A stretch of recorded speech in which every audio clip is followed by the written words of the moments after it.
Opa, aqui é o Timóteo, professor, beleza? E aí galera, a nossa lista aí, nossa primeira apostila que nós lançamos essa semana já tá bombando e a galera já tá com outra dúvida agora de equação de primeiro grau. Ou seja, é uma questão ali da Uncisal, que no caso daqui da Uncisal, né, que é a Universidade Estadual de Ciências de Saúde de Alagoas. E aí essa questão é equação de primeiro grau, que tem uma coisinha aí de equação de segundo grau, vamos dar uma olhadinha. O que é que ele fala? A reta de equação y igual a x mais b contém o ponto 1 e menos 2 e passa pelo vértice da parábola de equação y igual a menos 8x menos 2x ao quadrado. Então a equação dessa reta é dada por... Ok, então ele deu a equação da reta, né, que no caso do jeito geral dela, y igual a x mais b, e deu um ponto e citou que o outro ponto está no vértice da equação de segundo grau. Eu acho que é aí onde está a dúvida da galera. Como é que eu faço para calcular esse ponto do vértice? Esse ponto do vértice é duas equaçõezinhas bem simples que a gente tem. Geralmente a gente decora elas, tá? Futuramente, quem sabe, eu mostro como é que a gente chega nelas. Não é tão difícil assim. Então, e esse ponto, que é o vértice da parábola, ou seja, o x do vértice e o y do vértice, a gente dá para a gente encontrar ele com essas duas equações, que é simplesmente x do vértice é o menos b sobre 2a. Se você não sabe quem é o b, que a gente vai ver já já. E tem o menos delta sobre o 4a, que o delta, para quem está lembrado lá de básico, das soluções de equação de segundo grau, o delta é b ao quadrado menos 4ac. Ok, e aí, quem é que é o b e quem é que é o a da minha equação de segundo grau, né? E quem é que é o c também, no caso do básico ali. Vamos lá, quem é que é o a primeiramente? O a é esse menos 2, ou seja, é o termo que acompanha o x ao quadrado. Quem é que é o b? É o termo que acompanha o x, ou seja, o menos 8. E quem é que é o C? Seria o termo que não está acompanhando ninguém, né? Estaria ali sozinho, um número só, uma constante. E essa constante não está aparecendo, então ela é o zero. Ok, então o A menos 2, o B menos 8 e o C 0.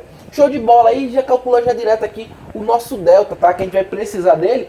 E aí para calcular o delta vai ficar B ao quadrado menos 4ac. O B é o menos 8, então menos 8 ao quadrado. Menos 4 vezes menos 2 vezes 0.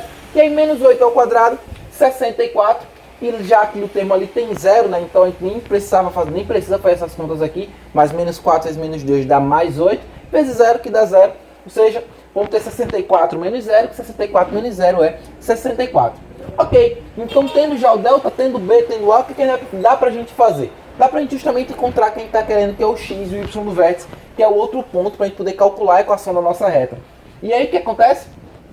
X do vértice vai ficar menos b. Quem é que é o b? Menos 8. Então, muita atenção com isso, tá? O menos aqui já é da minha equação, já é da minha fórmula. E o menos 8 é justamente porque o b é menos 8. Então, eu fiquei com menos 8 sobre 2 vezes menos 2, porque o a é menos 2. E o y no vértice, menos delta, ou seja, menos o delta 64, menos 64 sobre 4a, 4 vezes menos 2. E aí, vamos calcular logo primeiramente o x do vértice, já quem tem ele, né? O x do vértice vai ficar menos 8 mais 8. E mais 8, 2 vezes 2 dá 4. Só que é um mais vezes o menos aqui dá menos 4. Então fiquei com mais 8 do menos com menos que dá mais. E fiquei com menos 4 do mais com menos que dá menos. Ok, 8 sobre 4 dá 2. Ok, beleza. Só que mais do 8 com menos do 4, mais com menos dá menos. Isso nesse caso do produto e da divisão, tá? No caso da multiplicação e da divisão, toda vez que eu multiplico um negativo com negativo, dá positivo, e um positivo com negativo dá negativo. E isso também vale no caso para a divisão. Beleza, e aí agora por y do vértice, que é que a gente vai ter? A gente vai ter menos 64, e 4 vezes 2 dá 8, com mais 4 com menos 2 dá menos 8, e aí menos com menos, a gente tem a divisão do menos com menos, que vai dar mais, e 64 sobre 8 dá 8. Ok, então eu encontrei o y no vértice e o x do vértice. Eu tenho já o ponto que eu queria, né? Eu tenho as coordenadas desse ponto. E aí, já que eu tenho essas coordenadas desse ponto, que no caso é o menos 2 do x e o 8 do y, a ordenada aqui, ó, x e y, vou voltar lá para a minha equação do primeiro grau, porque ele disse que a minha equação do primeiro grau, a reta, é da fórmula y igual a x mais b. E aí, já que eu tenho ela, eu tenho os dois pontos, dá para encontrar ela. Então, eu tenho a coordenada que ele já deu no começo da questão, que foi o menos 2. Eu tenho o menos 2 e o 8, que eu descobri agora com o vértice, ou seja, é o vértice que a reta passa por ele.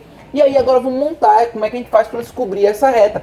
E aí tem várias maneiras, a galera gosta de desenhar gráfico, gosta de já fazer o delta x, delta y por aqui, e aí já calcular quem é que é o coeficiente angular dessa reta. Fiquem à vontade. Eu olhando para esse tipo de pau ordenado assim, vendo a equação desse jeito, Eu vou preferir fazer por sistema, porque basta substituir cada termo lá na minha equação e dá para montar o sistema facinho e resolver rapidão. Ó, o x vai entrar no lugar do x, o y no lugar do y. Assim também para o vértice, ó, o x vai entrar no x e o y vai entrar no y. Com essa primeira aqui, ó, o x entrou lá, então vai ficar y menos 2, o x entrou aqui, ó, mais b. E aí pro próximo eu vou ter quem? Eu vou ter que o y aqui, ó, ele vai entrar lá na minha reta, e depois a vezes o x, que é menos 2, ou seja, x menos 2, mais b. Beleza, montei meu sistema e agora basta eu resolvê-lo. Pode resolver por substituição, escalonamento, pode resolver pelo método da soma. Por quê? Tem um b e um b aqui, ó. Basta multiplicar isso aqui por menos 1, que esses b vão cortar. Então eu vou multiplicar por menos 1 e somar aqui as duas equações. E na hora que eu somo o b, menos 1b vai ficar menos b, com mais b dá 0. Vou cortar aqui, tá? Ok. E agora aqui vai ter o a menos 1 vezes menos 1, você vai dar menos 1a. E quando eu somar com menos 2a, eu vou ter menos 3a. Beleza.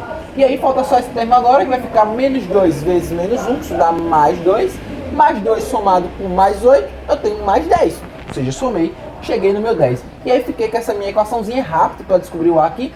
Basta eu passar o 3a para cá e o 10 para lá. Lembrando que quando eu trocar los de membros, eles irão trocar de sinal. Então vai ficar mais 3a menos 10. E vou passar esse 3 agora dividindo, já que ele está multiplicando. Troquei de membro, ele troca também de operação. Ele vai ficar dividindo a igual a menos 10 sobre 3.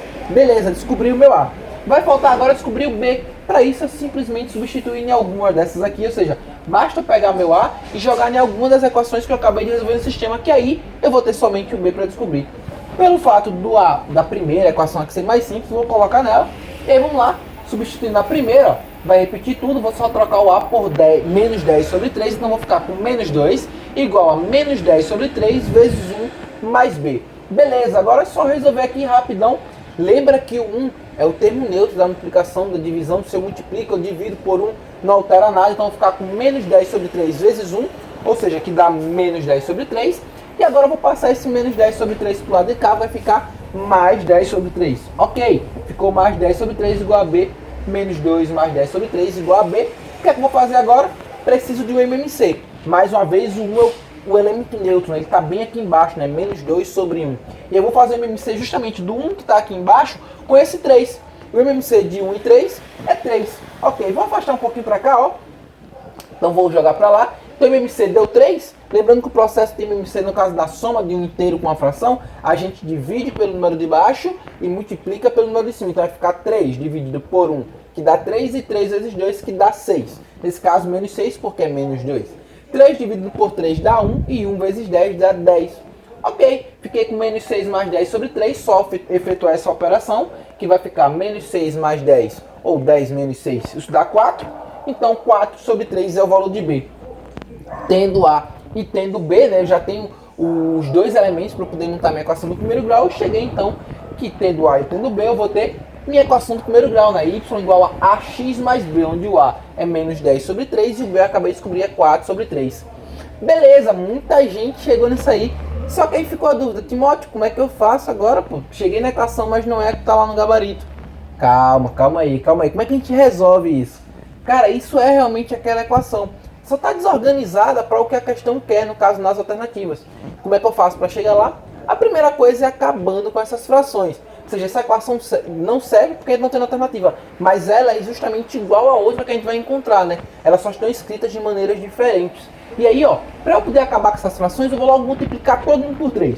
Vou multiplicar todo mundo aqui por 3, ó. Vem então que vai morrer esse 3 e esse 3 foi embora. E agora, já que eu multipliquei todo mundo por 3, o y vai ser multiplicado por 3. Aí teve uma galera que me perguntou, Timóteo, por que tu não multiplica o x por 3? Opa, isso aqui é um termo só, tá? Se eu multiplico isso aqui, eu estou multiplicando já esse termo inteiro. E aí, na hora que eu já multiplico por 3, eu vou cancelar com 3 de baixo. Beleza. Aí fiquei então com 3y, ficou menos 10x, ficou mais 4. E agora eu só preciso organizar, mais uma vez, do jeito que ele quer. Eu vou passar o menos 10x para cá, vai ficar mais 10x. Vou passar o 4 para cá, vai ficar menos 4. Para poder deixar todo mundo lado só, lembrando que lá nas alternativas tá assim, ó, x, y e o termo, no caso neutro aqui, o termo independente. Então vai ficar, o x vai ficar mais 10x, e o y vai ficar mais 3y, e 4 vai ficar menos 4. Ficou do lado lá, igual a 0. E aí sim chegamos nas alternativas que a gente queria, né? Mais 10x, mais 3y, menos 4. Alternativa correta, letra D dessa equação aí da questão 3 que eu coloquei na minha apostila, que é a questão da Uncisal de 2018. Beleza, então essa é a dúvida aí para quem queria tirar a respeito da questão 3 da apostila 1. E para você que caiu de paraquedas nesse vídeo, tá voando, que apostila é essa? Como é que eu faço para ter esse material? É pago alguma coisa? Não, cara, é material totalmente gratuito. É um material que eu liberei, tá lá no meu site. E para você ter acesso ao meu site, eu vou deixar o link na descrição do vídeo. Tem um link na bio também. Você vai lá no site e aí você só preencher alguns dados rapidão e você recebe no seu e-mail o link para você poder baixar a minha apostila 1, que tá com 5 conteúdos bem relevantes que são recorrentes no Enem. Coloquei lá nessa apostila em forma de exercícios, tem gabarito no final. E aí, tem uma galera que precisa tirar dúvida, ou precisa de mais material, precisa de mais exercício, acha que o que está lá é pouco. E aí eu montei para isso a Turma Pro. O que é a Turma Pro? A Turma Pro é um canal no Telegram que eu montei para poder tirar dúvida da galera. E não só tirar dúvida, mas também como colocar mais conteúdos lá, disponibilizar com antecedência. Inclusive esse PDF da solução que eu vou colocar lá no canal da Turma Pro, você vai poder conferir a hora que você quiser o resultado, você vai poder olhar o PDF, acompanhar a leitura no caso, tudo que eu produzi, toda a solução, como montei a solução. E aí, se você quer entrar também na Turma Pro, lá no site tem um link também. Seja bem-vindo e até o próximo vídeo.